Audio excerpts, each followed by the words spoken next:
Thank you guys for checking out this newest episode. Now, this is kind of a little bit different format. Usually, I talk about several topics, but I'm just going to focus on one today. And of course, today is a special day, especially in baseball. It's Jackie Robinson Day. And for all we know, and we know about Jackie Robinson, right? Born in late January 1919, died in 72. He played for the Brooklyn Dodgers from 1947 to 1946. 137 home runs, 734 runs batted in, a 311 batting average. So we know the history too. We know the numbers beyond the numbers, right? Of course, he is big because he broke the racial barriers on April 15, 1947. Six-time All-Star.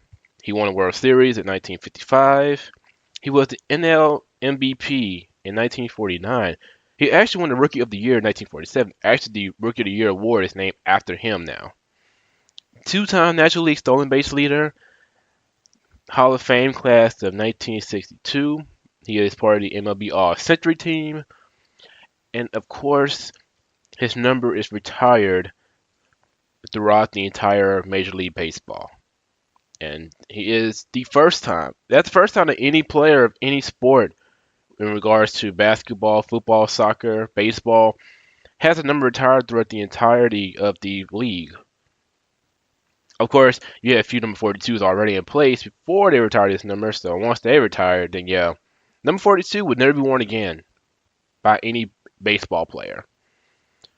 And the only person in any sport that have that distinction is Wayne Gretzky.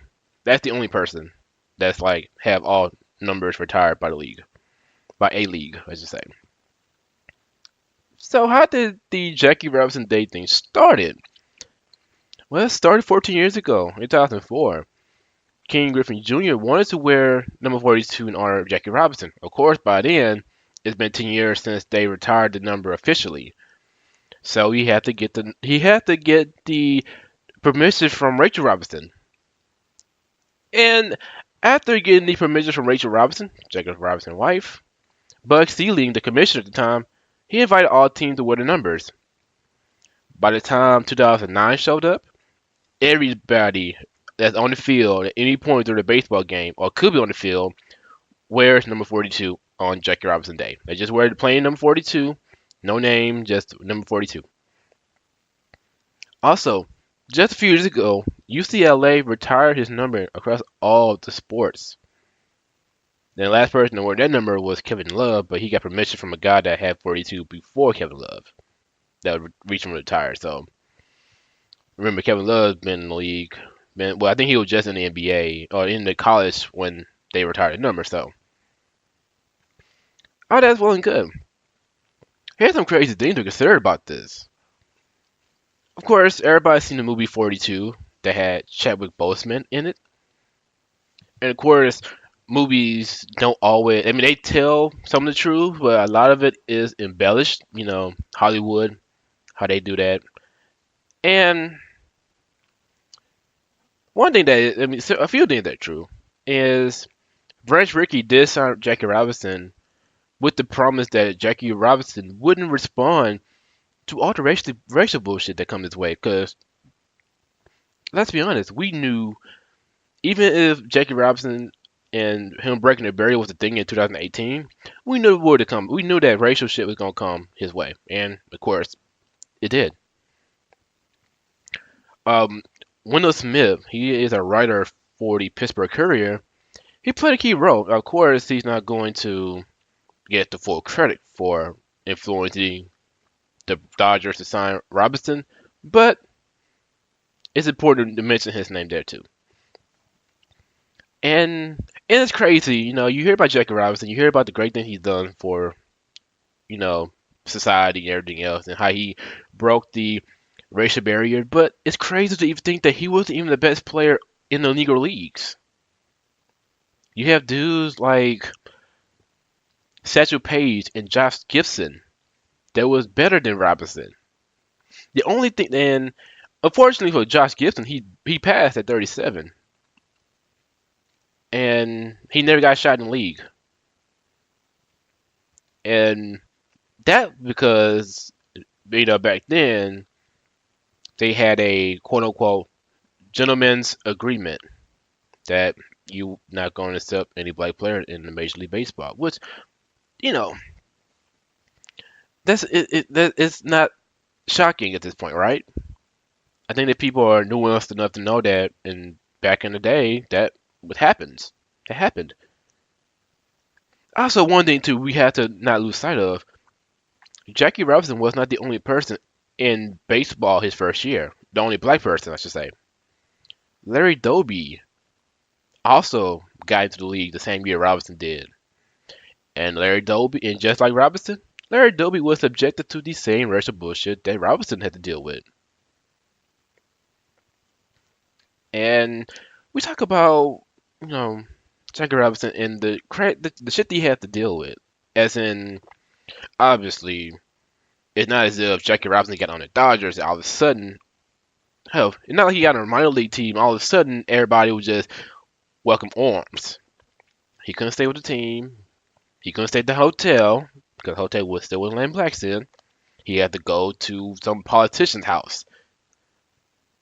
And of course, without an actual spring training facility, the teams were at the mercies of the locals. And of course, back again, the locals didn't take too kindly to Jackie Robinson being around these parks. You kind of figure how they played out, right? Then, next thing you know, Robinson makes it to the Dodgers, and now you have players on the actual team threatening to boycott. Crazy how people think boycott is all of a sudden a new term when it's been a term since the beginning of time. Crazy, right? You have other players that want to strike if Robinson was still in the league. Mind you, this is all without forgetting the fact that Larry Doby is also in the league as a black player. So Happy Chandler, then commissioner, was like, "So, hey man, if you gonna protest this, then you should be suspended. Cool with me. I don't care if baseball suffers because of it. We're not finna deny this man an opportunity to play because you and your feelings." And I mean, that was the way to go about it. I mean, if American values are what we think they are, then you're not finna have players sitting out because of one man. And that's and that is one thing I always like thought about. Like, and it's like a Kanye West song. No one man should have all that power. Jackie Robinson should not have the power to make you sacrifice your paycheck because you're big mad that he gets to play baseball. Like, no one man should be worth your paycheck. If you need the money to feed your wife and feed your kids, what the hell do Jackie Robinson be on the team do to them? Why should you make your people suffer because of Jackie Robinson? What did he do to you? It'd be different if Jackie Robinson attacked Homeboy and Homeboy was like, man, I ain't playing with the dude. But Jackie Robinson just wanted to play baseball. F your feelings. Let's play ball. It's business. Make some money. Come on, man. So, of course, Robinson went on to have a great career. Hall of Fame, Rookie of the Year named after him, all the accolades, all that good stuff. But, of course, you would think that days will be different in 2018. Why is this a conversation in 2018? Not saying that it shouldn't be a conversation, but the fact that we're having this conversation is like, okay, what's going on? What is really the issue now? According to Alicia Sadowski of the Daily Californian, in the 2017 opening day, 7.7% of the roster players was black. And of the 30 teams in the MLB, only 11 had none. I guess that's better than, I guess that's decent, but still. Hell, I remember when the Astros made the World Series in 2005. I think Joe Morgan criticized the Astros for not having a black player on the team. And we gotta be fair, right? We gotta be fair on both sides. You would say, okay, I don't want to be like, you can't be like, well, MLB is being, prejudicing against black people if black people do not find the sport appealing or interesting. But the question then at that point is why? Why is it that way? Why is it that more black people are not into baseball? I mean, I like baseball from a, just a watching standpoint for actually, I can maybe catch the ball if I'm good at, on a good day, but for like hitting stuff, I'm not good at that. But if I were to get good at it, would I be? If I could be good at it, I would be playing, obviously. But why is it that I don't get a shot? Why is it that I never was interested in playing the game? There are many reasons why many black people like myself, it's wondering is, didn't really have much interest in the game. That's several reasons. So, I mean, personally, a few reasons I think is for one, it's a culture thing. It's just not what it is. I mean, we're not conditioned to like baseball for whatever reason. I mean, could it be the politics behind it? Could it be the unwritten rules that turns people away? Could it be the quote unquote good old boys nature of the sport? I don't know. That play a role in it. Possibly. Possibly. Which leads into my next reasoning. I mean, majority of black people, especially growing up in the day, didn't really have the most access to the game. And when I say access to the game, it's not just, hey, black kid, you gonna play baseball? Cool, let me show you how to play. It's more so of, well, quite frankly, a lot of black people was poor. And if you really try to enjoy the game of baseball for what it is, I don't think sliding on concrete is the way to go about it. I don't think that's the case.